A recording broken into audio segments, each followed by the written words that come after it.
I mean, what do you, are you like their janitor? Yeah. Like you clean the offices So- every morning? Rodeo time. Gotta get her on down the road.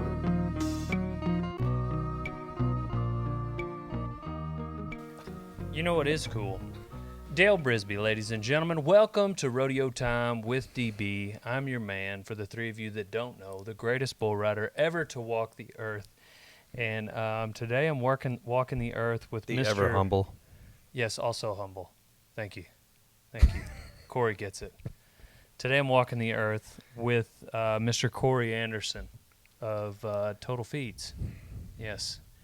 And you come in style, wearing a shirt with my face on it. No, I wasn't talking about your jacket. Oh, you weren't talking about my logo? My logo? Yeah, I'm talking about his jacket's got a logo on the back of it, the size of like a blimp. A face. Yeah. A big Big- fat Dale head. You said you wore it at the American, Yeah, I made this special for the American. and you had people come up to you and ask, "Where's Dale Brisby?" Yeah.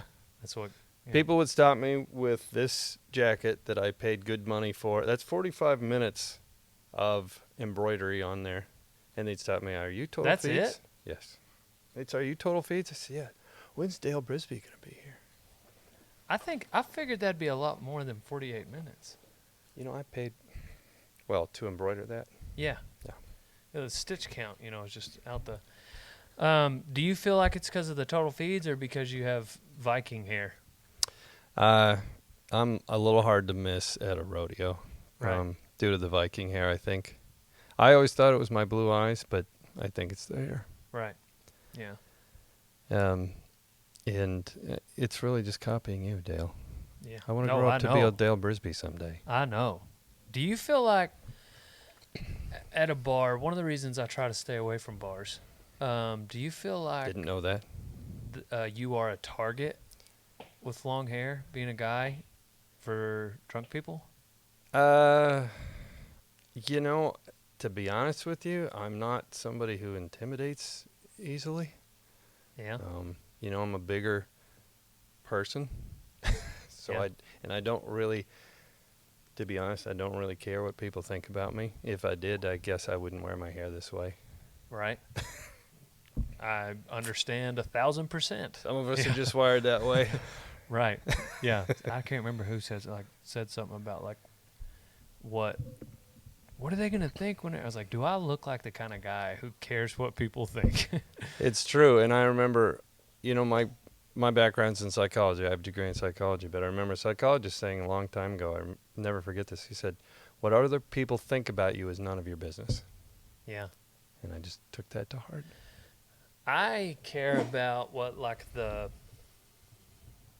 10 people closest to me think of me because they know the most about me. And Wife, mom, just a couple people. Right. Yeah. But I feel like if they think something's flawed in my character, then I probably need to do some rearranging. Yeah. But if Steer Rider 17, New Mexico, high school champ Instagram handle thinks that I'm a piece of crap, then that doesn't really bother me Well, and you hate to break it to him. because he doesn't know me. Yeah. It doesn't affect my daily life. Right. It used to. Really? Yeah. I No. find that hard to believe with you. Is it true? No. It's not true. I never cared. Yeah. But- truth comes out. So, I guess this is the part of the show where we say that this podcast is brought to you by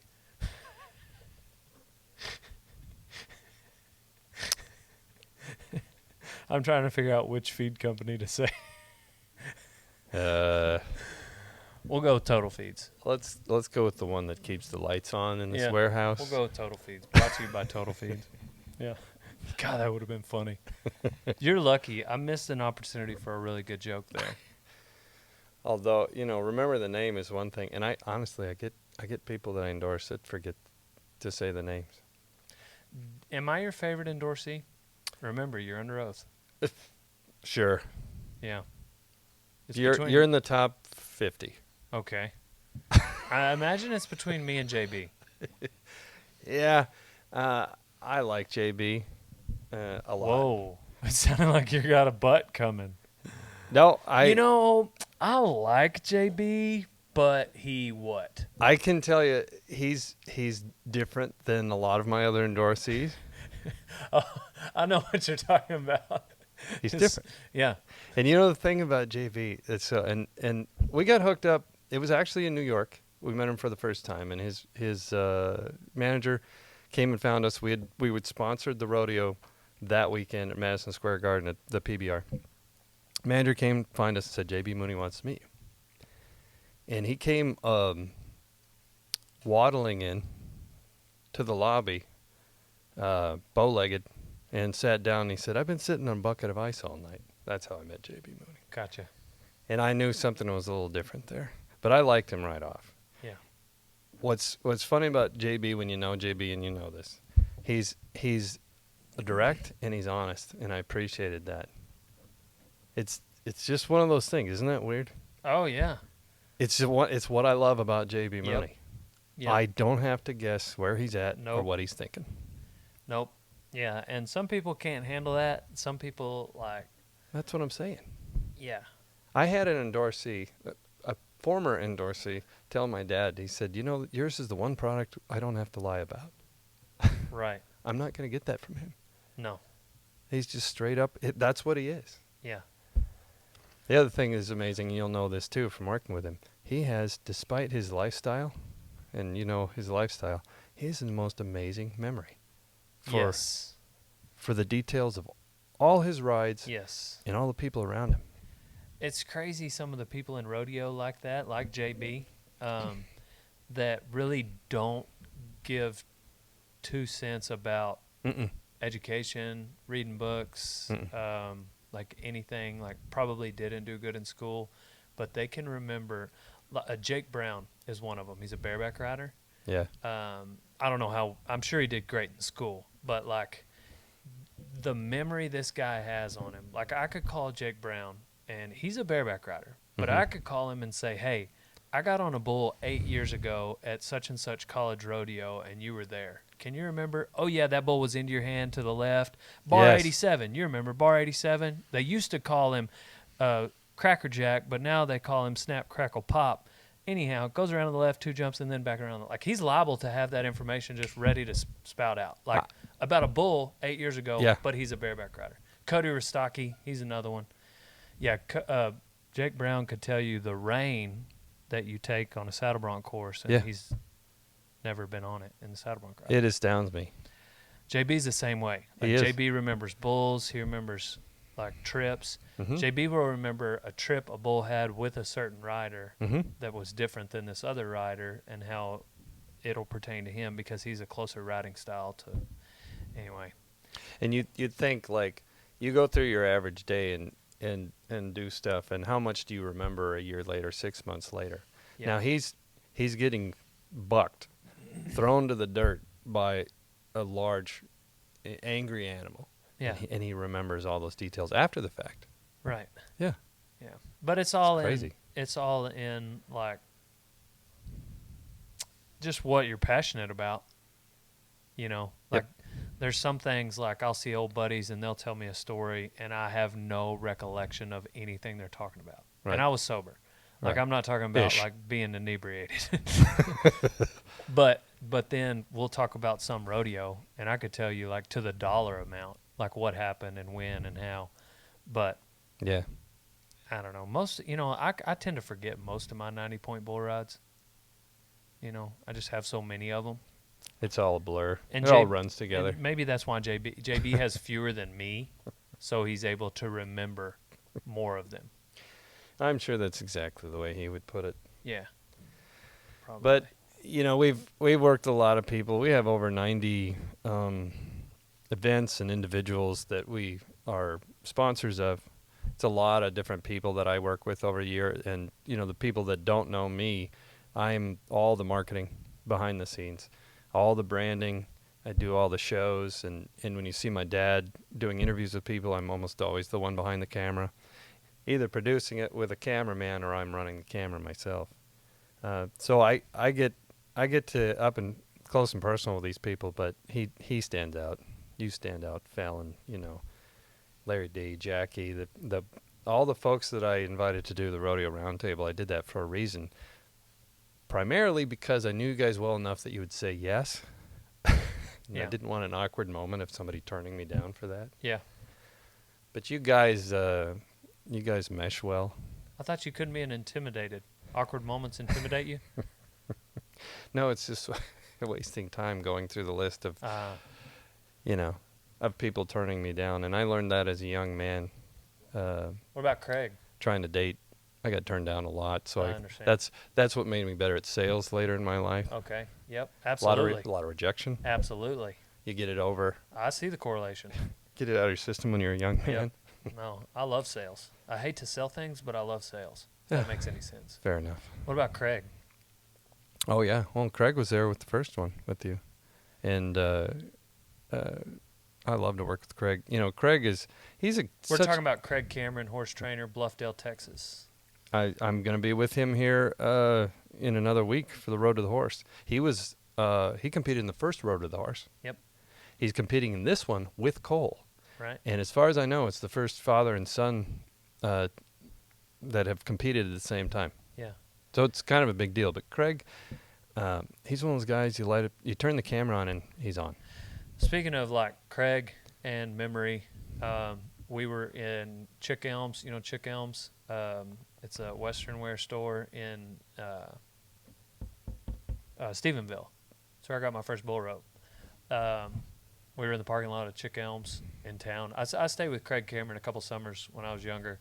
When I was a kid, I was still going to big added money bull ridings. At the same time, I'd hitch a ride, go 90, come back to Craig's. You know, it was just at 12 years old. Yeah, that's where I stayed. So anyway, we're at Chick Elms and met this guy in the parking lot. 90-second conversation. Got in the truck, left. Craig introduced me to him, and we got in the truck. And he was like, "Dale, what was that guy's name?"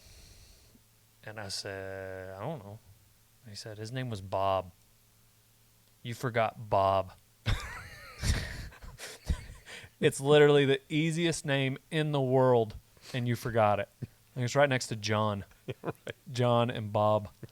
And I remember I was like, yeah, I should have remembered that, Craig. Right. Yes, touche. And then I just realized, like, are you good with names? Me? Yeah, you.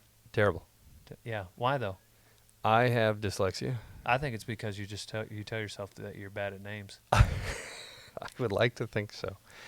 Because your brain just shuts off and you're just like, I'm bad at names. And so you just accept it. So I have, I did not know. So I grew up not knowing I had dyslexia. What does that have to do with somebody telling you their name? You don't have to read it or write it.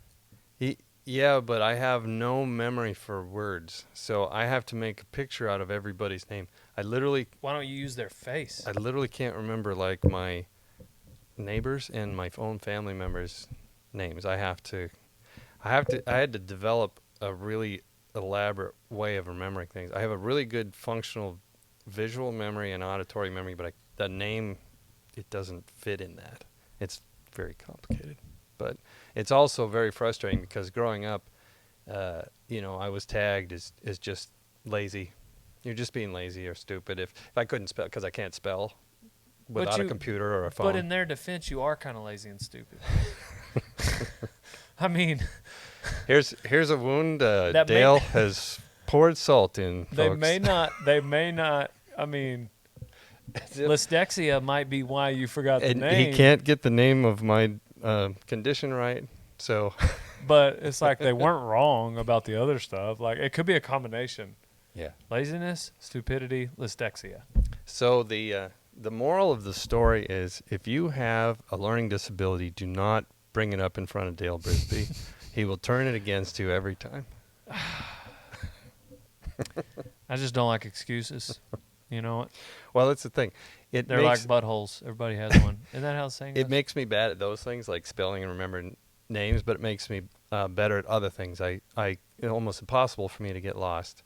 And I can find anything in any place I've ever been because I have a 3-dimensional map of everywhere I've ever been. So that's you're like my a superpower. genius. So you're like a genius. You're like Rain Man. that's one of the things. In some categories, I'm better. In others, I'm way on the other end of Okay. that bell curve. What's another interesting thing that you're an opposite of? Like, you're bad at math, but you're good at, I don't know, frying up an egg. That's easy. That's easy. I had a lot of athletes in family. My dad's father, I think, held a track record for 50 years in North Dakota.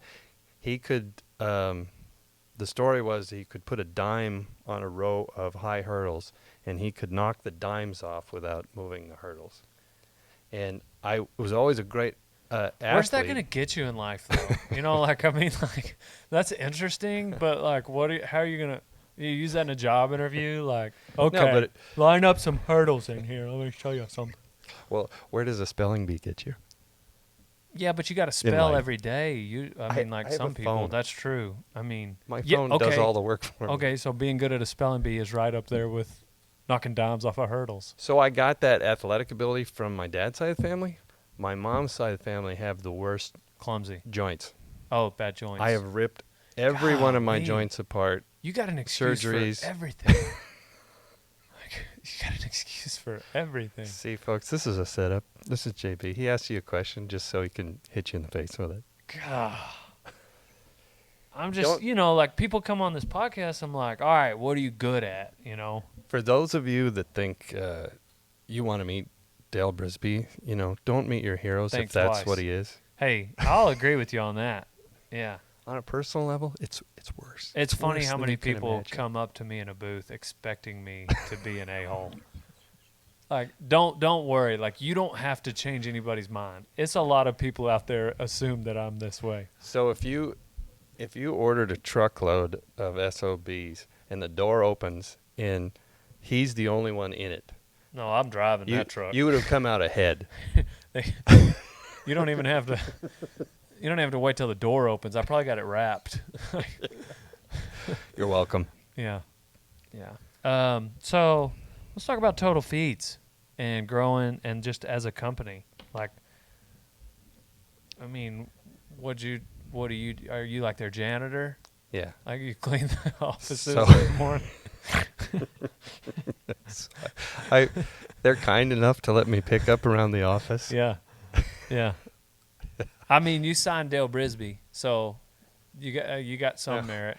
I grew up in Jamestown, North Dakota, and then when I was 14, we moved to Western Kansas, Garden City, Kansas. So I'll tell you, I had an idiot stick in my hand from a very early age. I'm Well, you well-versed probably- in every kind of handle there is. With your bad joints and bad spelling and your Bad breath, all your conditions, you probably fit in Garden City, bad Kansas. attitude. Yeah, they got a good rodeo there. I always had a bad attitude. Yeah. That's a given. I grew up on the prairie. My family came over from Norway. They were just poor fishermen and farmers and homesteaded up in North Dakota. My dad's grandfather he and his twin brother were orphaned. At age 10, had to just go to work just to survive. And they ended up in World War I over in the trenches, and he used the money Your dad? No, my great-grandfather, my dad's Gotcha. grandfather. He came home and used that money to About buy. to say World War I, your dad. Jeez. He bought a little piece of land, and that was the first Okay. first member of my family that owned a piece of land here in this country. Wow. After that, orphaned at 10 and went to war and used that money to buy a little piece of land. So that was my dad was raised right there. And he was actually born into a one-room farmhouse. Not one bedroom, but one room. That was it. You open the door, there's your sink. And so he had an older sister, and she got to sleep on the couch, and he actually slept in the granary when he was growing up. They didn't have water or electricity in the house anyway, Yeah. So what's the difference? Yeah, that's a good point. More Yeah. moths in the granary, I guess, is what Right. he said. Huh. So that's how he grew up. Grew Yeah. up farming and ranching. Which Yeah. one more so? So they had a dairy farm. Dairy. Neither. Neither. Poor. Yeah. Just they never had any money. Right. In a little town in North Dakota of about 200 people. And so the great grandfather that went to war, he and my mother's father were best friends, and they were on Jason Farms. So my mom and dad have known each other since they were babies. And my mom told my dad, she was a little different. She grew up, she was the last of 4 kids, and her next oldest sibling was 14. So by the time she came around, it was World War II, and my grandpa, her dad was and he only had a 6th grade education, but he was making good money as a farmer because everybody needed food at the time. Yeah. And she told my dad, she's like, I am not going to spend the rest of my life on a dirt farm in North Dakota. So Yeah. he was not a good student. He was a troublemaker. So he ended up going to University of North Dakota and flunked out his first year. Got kicked out of school. Wow. And that wasn't gonna sell my mom on the marriage, so he had to find another school, and he went to North Dakota State. Finished his bachelor's, and then sold South Dakota State on letting him skip his doctorate or his master's degree and go straight into his doctorate program. That's the kind of salesman he is. Yeah. Didn't have enough money to do both, so he sold him on letting him in, and he got his doctorate. Right. So and they paid for most of it, and he used to clean the hog pens at the research center at night. That's how he paid the rent. Dang. Yep. And then got out of college and did a lot in the feedlot industry. So yeah, so he's a nutritionist. He was a feedlot nutritionist for 30 years. Worked for Preener for 15 years. Worked on his own for 15 years. I like how you hesitated before you said that. Yeah, that was a while ago. Worked for. I'll just gloss over that I one. don't know. I'm sure you understand. Worked for.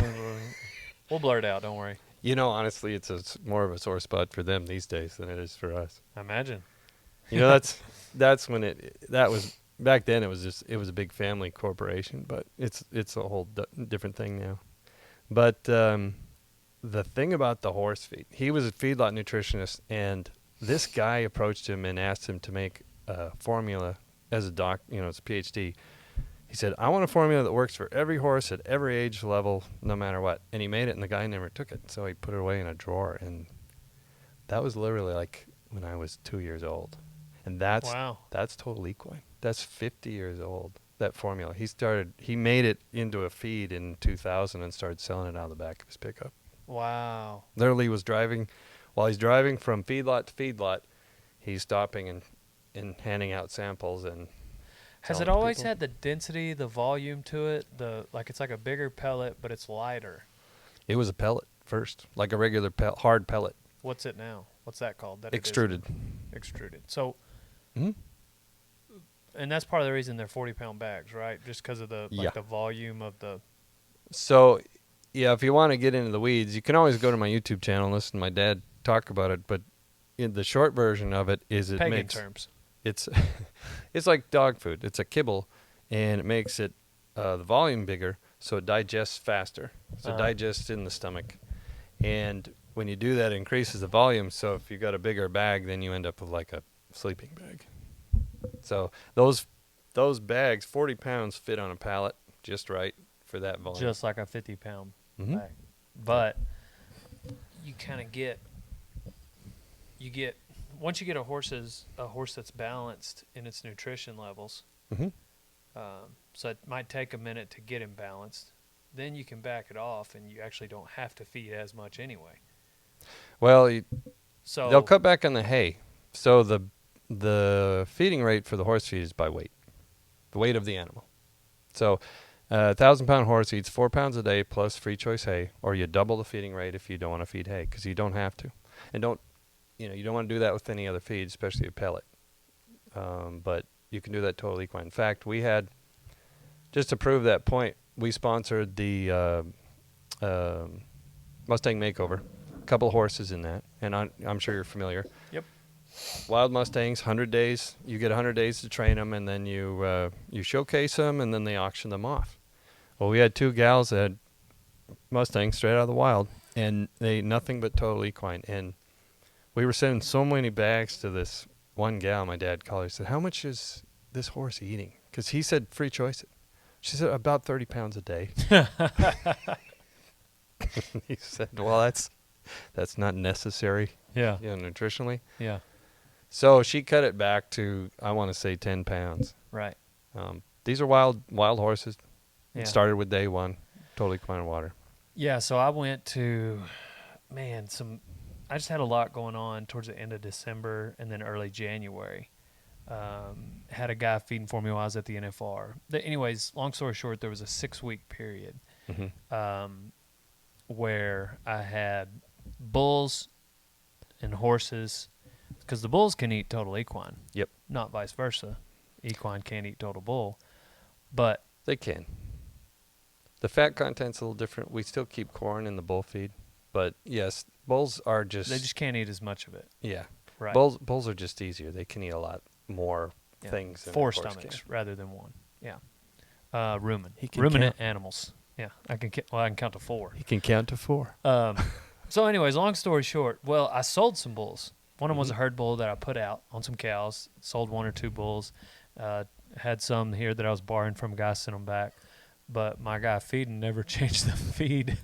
So it's like 4 less bulls, but still so it's like a whole extra bag. Right. Needless to say, my bucking horses are like, I don't know, 100 pounds overweight because they were getting like 20 pounds each of total equine for 6 weeks. Like, huge. Brisket is... I hate to say it, but I love customers like that. Yeah. You're going to need a bag every other day per animal. Right. Buy some more. Let me draw you a map to the feed store. Yeah. What do you feel like your dad, as an entrepreneur, what are 2 or 3 just principles that you feel like got him to where he is with as successful as a company? That's easy. Because I get asked this. We get asked all the time because, we seem to be an overnight sensation. That's how it works. People don't notice you for 10 years, and then they see you and like, oh, you guys came out of nowhere. Yeah. We've been at it. Sold the first bag at 2000. That's, unless my math is off, 20 years ago. Yeah, and so the answer is really simple. If somebody asks me how to reproduce that, how do we do that kind of thing, I need to know how hard they can work, because we grew up doing farm work. Yeah. And you work all day, every day, right, until the work gets done. Yeah. And if they don't know how to work, they're the kind of people that like, I've had it pretty soft, like, well, I'm not sure what I can teach you, because that's all I know how to do. Exactly. So that's number one. If you can work hard, the next step is you have to build relationships with people. Yeah. With your customer, with your suppliers, with your shippers.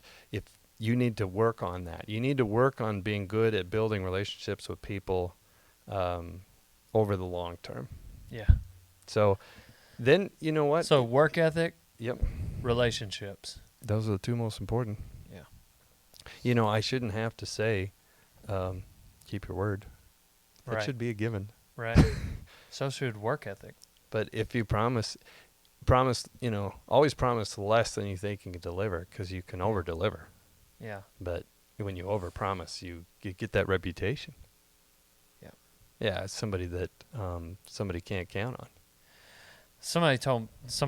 There's been people say similar things to me about overnight, and what little success I've had tremendous success because I'm Dale Brisby, greatest sport writer. But anyway, what little we've done, but really, like, we started doing our thing in 2010. Yeah. Yeah, that's 10 years ago. Yeah, I know. People don't realize how long overnight You may have started following me 60 days ago, but I didn't start 60 days ago, which I don't mind. I don't care. I love to be underestimated. Love it. Love it, love it, love it. Always have.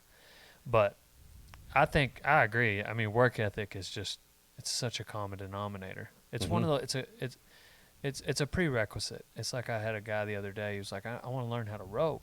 So I started roping the dummy, and it's just like, you don't know how to ride a horse yet.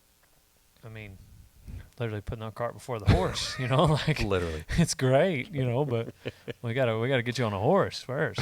Like, let me get on my phone, see if I can find any of ropings that don't involve horses? Yeah. Is there a standing roping? Yeah. Running roping? There's some dummy ropings, but I mean, and if that's your goal, that's fine. But anyway, yeah, no, that I feel like work ethic, but there's all kinds of little things as far as just being a businessman, being an entrepreneur that I've like having the thick skin, but dealing with people. Oh man, I tell you what, and you bring that up, and it's no small deal. If you want to do this kind of thing, if you don't want to earn a paycheck, if you want to go out and make your own way, you got to leave your ego out of it. Yeah. I promise your feelings are going to get hurt. Oh man. So all the time. Yeah. Golly, I mean, you see my dad now on TV, and he'll make public appearances and stuff, but you have no idea how people talk down to him Right. forever. And it's crazy too. You say like do your own thing rather than pull a paycheck. It's like when you're pulling a paycheck, you usually have one boss. That boss may have a boss, and technically you have 2 or 3. Yep. But usually you report to one person. Right.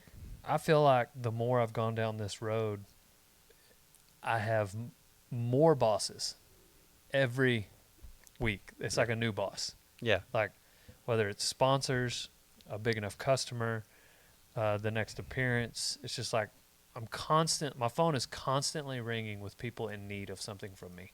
Well, I have like 40 some distributors. Those are the people I sell truckloads to. And I have 1,400 dealer locations out there. Yeah. It's a lot of bosses. When they call me, I have to answer the phone. Yeah, you got to. And I have to be cordial, and I have to do whatever they're asking. Right. Yeah. Because that's my key to selling feed to that end customer. And that's the other thing. You can never lose touch with your customer. I was at the American all weekend, and my dad wasn't there, and normally he does the public appearances and that kind of stuff. And I'm out there in the crowd because you can never be above your customers. I need to know what their experience is and how they're doing. I agree with that 1,000%. In with what I do, I believe that's more important than work ethic, because you can. Well, that's about building relationships. If your work ethic is at 80%, but all of your effort is going towards bringing value to your audience, your customer, then I think you could still have a certain level of success. The retention rate may go down, but if you have 100% effort and work ethic, but all you value is like maybe your P&L, your bottom dollar, then it doesn't matter how hard you work, you're not going to have at least in this line of work. It's constantly, it's just like people call me to help them sell something and offer me money, and I'm just like, no, for whatever reason, it might be inauthentic to what we're doing. And so that means it would have to be like more of a sales pitch, and I'm not going to do that because I don't want to waste my people's time, Like I value someone's time more than I value this small check that you want to write me. Right. Sometimes a large check from somebody that came from, not much. And so that's what I think. The moment I stop caring, the moment I care more about my pocketbook or whatever than I do bringing the end consumer value is the moment I deserve to lose. I remember, we were in San Antonio, what was it, a month ago? Mm-hmm. And when we were driving back from Cotulla, we were in the truck. And I've been telling this story ever since, for weeks, something that you said. You were talking about your operation here, and you brought up the fact that people ask you, like, well, what are you going to do when it's all over? What are you going to do when this is all over? And I'll never forget your response. This is what I've been telling everybody. You told me, well, if it's over, it's because I stopped listening to my audience. Right. I stopped paying attention. Yeah. And I've been telling everybody that as an example. Yeah, I deserve to lose. Yeah. Yeah. No, I absolutely. Yeah. And even on that note, there could be some meteorite hit something, this or whatever, and some life thing happens and blah, blah, blah, whatever. But, I was pretty dang happy living in my sister's office. before I started. Right. You know, like that. Literally, it's one of the happiest moments of my whole life. So I'm pretty easy to please. But Yeah. essentially, if I were to fail because of my doings, it's because I disrespected the people that watch my stuff every day. Right. And that's something that I just, somebody hit me with a campaign the other day, and it was just like, hey, what do you think about this? We want to do this. And it was just like too forced and cheesy. And it was this agency that's trying to get their name out, get their customer's name out there. Right. And it's just, and I get what they're doing. Everybody's trying to do it. Right. Everybody's trying to brand and market, but it was just too forced. And I was just like, everybody's going to feel it. They're going to see it. And it's just like, you need to think more along the lines of, I mean, it boils down to they'll be interested if we're interesting. Yep. And people, even though technically social media is for wasting time, people don't want you to waste their time. No, isn't it? That's You the know? irony of social media, isn't it? And somehow, for some Yeah. reason, whenever someone switches from being a consumer of social media to a creator, they forget that. Mm-hmm. And they put a screenshot of their website and it gets 14 likes rather than some, then they're like, well, what's wrong? It's like, nobody wants to see that, Right. And anyway. But you're responding to your audience. You're listening to your audience, and that's that relationship building. Uh-huh. You don't know those people personally. That's not what that means. But they're the people that are paying your bills. Yeah. So, and you do listen to them. Right. And you monitor the traction. You see if you throw something out there. You check and see how it's doing. Yeah. And Yeah. that's really where, like, I don't get a lot of value from the number of likes or the number of views. Mm-hmm. It's more of just a barometer for me of just like, did we do this right? What's the tone Yeah. of this video? Everybody loves it. Like, how can we replicate that so everyone will love it? And I don't know. I said at the beginning, like, I love sales, but I hate sales. Like, Yeah. I was like in 4th or 5th grade, maybe 3rd grade. I don't remember, but I went on a field trip with a couple of yo-yos. Yo-yos were hot, and Right. I had $2. I didn't have money for lunch. I didn't even ask my parents. Like, they don't have any money, so I just, but we had to buy our own lunch on this field trip. And I was kind of like, I got these extra yo-yos. So I took some yo-yos, I took extra string, and I took oil to oil the bearings. I charged people $1 to oil bearings. I sold the couple of yo-yos I had. I replaced some string. I don't even remember what the field trip was about, but I do remember coming back with $36. Dang. I left with 2, and I came back with 36. Dang. And that was like, I loved that. Yeah. I loved that. And so I like sales. Well, you were paying attention. And yeah. I But- tell you, that this weekend with me at the American, so we're the official sponsor. And I tell everybody the story as an example of paying attention. We're the official sponsor of Breakaway Roping. Mm-hmm.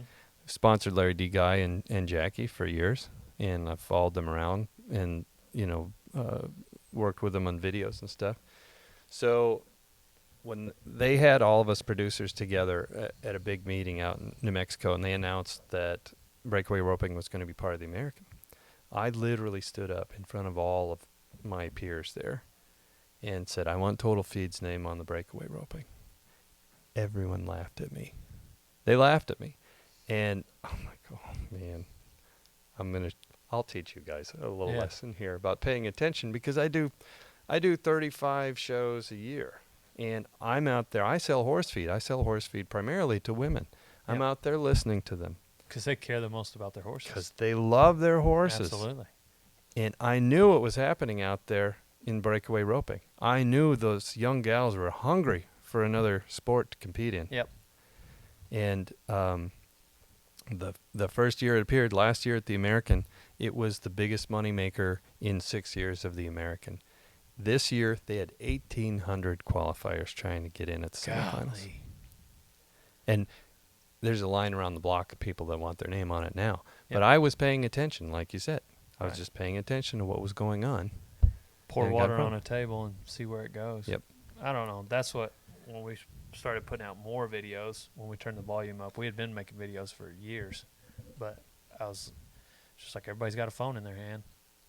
Might as well, Oh, man, the looks I got. Talk about getting laughed at. Like, Really? Man, especially that first NFR I went to. Mm-hmm. Woo. Like, I mean, like some What was people the first, close to me. What was the first NFR you went I to? think it was 14. I'm pretty sure. Might have been 15. I'm pretty sure I was there because I remember we were in this. We were in the South Halls of Convention Center, and I looked up on stage, and there's all these guys I recognize. Then there's this dude in nothing but a vest on stage. Yeah, Alexis Bloomer's show. Yes. Yeah. With his sunglasses on, and I stopped and I was watching, and I watched you talk, and I'm like, who the hell is this guy? Who does he think he is? I've never seen this guy on an animal in my life. Yeah. I was one of those people. Right. It was a lot of people. Yeah. Oh, well, I was there, and you had the crowd in the palm of your hand. That was the last time I went on a show. I know it was awkward. It was awkward on stage, but the crowd was eating it up. Yeah, and sure. I was scratching my head. I'm like, I don't get this guy. I can't believe that he's a writer because I've never heard of him. A what? Oh, a writer. Yes. Yeah, like R-I-D-E-R. I thought you meant W-R-I-T-E-R. Yes. Both, actually. Yes, he's a famous author on stage in Yeah. nothing but a vest Troubadour. and sunglasses. And a wig. Yeah. But those were fun. Yeah. Well, and then it was funny because then it was Sadie that hooked us up. Yep. I remember I was getting my oil changed. And we met at that coffee shop, you and I, and we sat and talked for like an hour and a half. Where were we? I don't even remember. We sat Jacksboro. Jacksboro. Yep. We were the only two people in the place, and we talked for an hour and a half. And I was I had that memory of this dude on the edge of the stage at the show, and when you started talking, I realized right away that you were a straight shooter, and that I was had no problem introducing you to my folks, which would have been a criteria at that time. But as the conversation progressed, I started learning from you right there on the spot because of what you were doing. I'm like, holy cow, guy's got something figured out. And I paid very close attention to you, and I knew that I was like, I need to learn. And even today. So how long have we been together? I don't even remember. It's been a little while. Was it early 7? No, it'd have been 16. Something like that. I started feeding Total Feeds in 16. And to this day, I come in here. I just came up for a visit to get out of town to get a break, and I'm learning from you today. Late 15, I started feeding Total Feeds because I started feeding it to Boone was the reason I fed it. Yeah, Boone you told at me the that time story. He'd have been 16, and he was very, very slow. He's like the ranchingest horse. Like, he does everything right, but he just did not have the stamina because I was doctoring yearlings at the time. Mm-hmm. And, I mean, sometimes you might need to rope 20 head in a day. Like, just for the numbers that I was doctoring, and we were turning them out at a certain time. A bunch of them were straight. I was looking after about 2,000 head. Right. But we staggered it out, and most of them were straight. But 20 a day would be something that would just and so he would maybe last 2 or 3. Mm-hmm. And I only had 2 other horses at the time, and I just 20 a day for multiple days in a row. Like, I need another horse. So I was like, man, I got to try something. So I tried Total Feeds, and it just he turned a flip. It literally added 5 years on his life. I feel like he would not be alive right now. If I believe that with like all of like that Boone would be like out in the pasture right now. You're yeah, I'll never forget that how you talked about Boone and how you talked about your dad and your relationship with your dad and your relationship with your grandpa that day. Yeah. Oh yeah. Mm-hmm. But Boone was he went to about, it might have been like 9 or somewhere between 9 and 12 on a good day head. Like he probably wouldn't be able to rope the whole pen, Right. But I mean, all 20 head that I needed doctored. But still, like, if I had a light day, like a jump from 4 to 10 is a big jump, Yeah. And that's like full speed doctoring yearlings. As far as dragging calves, after I put him on total feeds, like he'll drag 40 head of calves. Mm-hmm. You go to drag a bull in the trailer and he's done. He does not like to hit the end of a rope with anything larger than maybe, I don't know, 300, 400 pound calf these days. Right. But now he's 20. He'll Yep. be 20 in 30 days. So he's a different horse. But he still has enough life for picking. Like, I pick up on him every week. I can still drag calves on him, but he can't trot the outside. Well, and I've always said horses are our best salespeople. Yeah. You've got a happy, healthy horse that's performing every day, looks good, feels good. Yeah.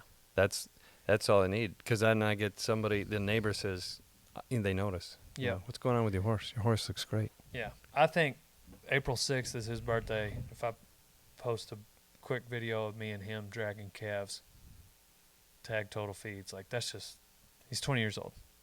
Yeah. He's still ranching. Like that's proof. I don't know what else do you need? I don't even feed him hay. Right. He just gets total feeds, 8 pounds. Actually, he gets 10 pounds. Yep. But Yeah, we've had, we got some blowback about that feeding without hay from the hay people when we brought that out. But honestly, I know horses that have been eating nothing but total equine for 10 years. yeah, That's it, just total equine and water. right. Yeah. I don't know. There's a lot of misconceptions out there. Yeah. Like I get where people can, like they got to be doing something. Mm-hmm. I don't want to speak to I've never had horses in a barn. Like just growing up, like we always turned them out. We may keep one up to gather them with, Right. but like we always, like a lot of the biggest wrecks I had growing up is me going out to jingle horses. Mm-hmm. Yeah, I got caught in a hailstorm bringing up horses. I got caught but they're also the most fun thing to gather, like gathering horses. It's so easy and it's so fun. They just like string together. Long story short, like a little bit of grass and total feeds is all and then get by without the grass. I'm just Mm-hmm. kind of, we've got lots that we put them off in, but anyhow. Well, and my dad is a nutritionist. He's not an accountant. So he came up with one formula that you could feed every horse in the barn. Yep. No matter what you're doing with them, no matter what their age, because from his perspective as a nutritionist, it doesn't make any difference. And the example I try to use when I'm on the road, because I got a lot of gals that have their routine. They've got their wagon with all the supplements in it, and it's a pinch of this and a scoop of that, and each horse has a little chalkboard with all the Right. stuff they're going to Yep. get. Very complicated. Absolutely. And I get that. They're worried about their animal, and they're online trying to figure it out. Yep. I'm like, and I try to describe it like if you have Thanksgiving dinner and the whole family's there, you don't get a different meal out for the kids and grandpa and you and everything, because you all have the same nutritional needs. And honestly, the rest of it is marketing. They all have the same needs. So it makes it very simple. Yeah. What do you feel like your biggest, if you're more of the marketing guy, Yeah. What's your biggest event that you think, the American, NFR? NFR, I count that as my biggest event. The American is, you don't get a lot of traction at the semifinals, small venue, and the event itself is only 2 days, but it's a TV event, and we're on RFD and Cowboy Channel all the time. So that's just another way to see us. So the impact, I don't think, is quite as big as it is at the NFR. We're there at the convention center. This year, we're going to be down at South Point because we're now the official feed sponsor. So you're not going to be at the convention center? Both, Oh, both. somehow. Somehow. Because I tried that before. But, like last year we had the convention center, and then we sponsored the All-In Barrel Race, the All-In Breakaway, Jackie's Rope for the Crown, the Patriot out of Horseman's Park. We sponsor stuff all over Vegas. So I'm out there, as you know, for 3+ weeks, Mhm. setting all that up, doing all that stuff. And so this year we're also going to be at South Point. So we now sponsor that. We're big into roping. We sponsored the BFI out in Reno every year. We sponsor ACTRA also in Reno, all the West Coast ropers. Mm-hmm. We've been very, very active in the roping community for a long, long time. That's Yeah. kind of where we started, just because, we grew up with working cowboys, with feedlot cowboys. So getting in with roping community was kind of the easiest path we had. Those are the people we knew. So we've been around roping a long time, and we're kind of a big advocate of roping. Roping community is different. I really separate the roping team ropers and the breakaway ropers from other events at rodeo, because those folks are so tight with each other and so supportive. They're a big family, ropers are. So it's been a big deal for us. Yeah. I've never had anything against any ropers. I grew up on the other end of the arena, and I believe therein lies the separation. It's the other end of the arena. Yeah, I mean, literally. they gotta, if you think about it, just like, for instance, the American, they Yeah. got the locker room set up. Ropers ain't going in there. Right. Why they gotta go in the locker room? They Right. got a horse. They can't go in the locker room. Now they're out in the warm-up pen. Like even if you go to an outdoor rodeo, like, well, they can't park next to us. They got trailers. Yep. Like you're never around. I say never. You're around No, but you're right. ropers far less than just a different rough stock event. Ropers are together. And They're not even with you just guys. events, like you don't see a lot of bareback riders going down the road with bull riders. Like it's hard for Stetson to travel with Rusty and Ryder because he also rides bulls. Right. And so it makes it like cross event buddying. That's a whole nother conversation I'm going to have with George Taylor Thomas. We're really good friends. Anyway. But the point is, So it's just which one of us has dyslexia and has trouble? It's dyslexia. I think you're just lazy for not remembering. Probably. Isn't that what you said? Yeah, probably. See, I have a good memory for that. Because work ethic's not that important. Tiffany Talked Davis. about that too. That's what Tiffany said when we were out there. She said, "Be careful what you say around Corey. He'll remember." Yeah, yeah. There's And use it certain against you. things. There's certain things that certain people say Yeah. that I like.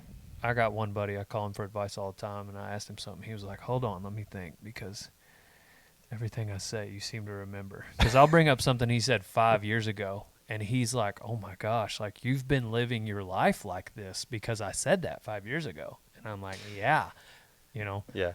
like for instance, Craig, little things like that, like Yeah. because I put that value on what he was saying. Like I think every time I get on a horse, I think about something that Craig has told me. Every single time I sit on a horse. Now bull riding, like I pretty much invented. So I don't really have anybody I turn to. And Craig was a bull rider. You don't get any advice from Craig? Yeah, but I was the greatest bull rider of all time. Am the greatest bull rider of all time. That was before your time. Yeah. Craig's an old school bull rider. Yeah. He's got some stories. He played football. He He did was it track. all. Like Craig was a Yeah. rode bulls. He's pretty much done it all. Gibble. He's Gibble. tough as a bullhide boot, in Yeah. my opinion. I mean, do you remember when that horse rolled over on him a few years ago? No. Holy cow. So he's out at his place, and you know what his You place can is look like. at Craig's fingers and know that he's a cowboy. The ones that are left. Yeah, he's got like they go different directions. It's Like like I 90 didn't. degrees. Yeah, this middle finger like literally makes a 90-degree turn at Yeah. the last knuckle. You'd never know. He doesn't complain. And he Sometimes works. I record him. He doesn't know that. Oh, for real? I have recordings of Craig on my phone. It's such he's so funny. Like I'll just listen to him. Like listening to him talk. The last time we were riding around on his truck, golly, it's hilarious. Yeah. Getting that guy like, don't worry, Craig, they will never be. Hopefully he doesn't see this. Yeah, I don't It's know. just like he doesn't get- timeless stuff. Craig doesn't get the internet out of this place. It's timeless stuff. Like he'll just talk, and I'm just like, this is gold. Yeah. Sometimes I think about guys like Craig and like what it would be like, for instance, 20 years ago if Snapchat were around. Oh, my Lord. He's so like he would have the biggest. Yeah. Everybody that's ever looked at a horse would know who Craig Cameron is. Mm-hmm. Most of them do. What is that clicking? Is that you? That's coming from behind me. I was trying to figure it out earlier. Anyway, You're picking it up on your headphones? no, but. Oh, okay. Anyhow, no, I'm a big Craig Cameron fan. I'm like a normal size Craig Cameron. I think I'm like 5'10", 5'11". So it was, I want to say it was, I was just before we met. And he was out at his place, and you know how rough that is? I met Dr. Harry out there during that contest deal he had. He was going up a steep slope on his horse, and the horse reared and fell on him. Wow. He couldn't get off. It rolled over on him, and while he was on the ground, the horse stood up on him. Break anything? Broke a lot of stuff. Wow. You wouldn't know it. You wouldn't know it to talk to him, right? Yeah. He got munched. He broke stuff all up and down. He was in the hospital for weeks. My dad sent him a couple bottles, Total People Plus. Weeks? It was bad. It was real, and the fact that I you did don't not know that, this. you know, that's just the way Craig is. Dang. It was bad. I feel bad for not knowing. I would have, I don't know, You should feel stupid. given him a free T-shirt. I'm kidding. Just one. He'd had to pay for the cap. But no, and you wouldn't know it. No, I didn't know it. He's just one of those guys. Hmm. He's that tough. Well, unless you want to talk more about you guys giving me half of the company for all that I do for y'all. I do not want to talk about that. Yeah, we'll talk about that off of the recording. I do not want to talk about that off of the recording. Well, I just want to change the name to Dale Brisby's Total Feeds. I wish you the best of luck with that. I'll talk to Dr. Harry. I'm going to go over your head. After my lawyers get through suing you for trademark violation. You leaving, Leroy?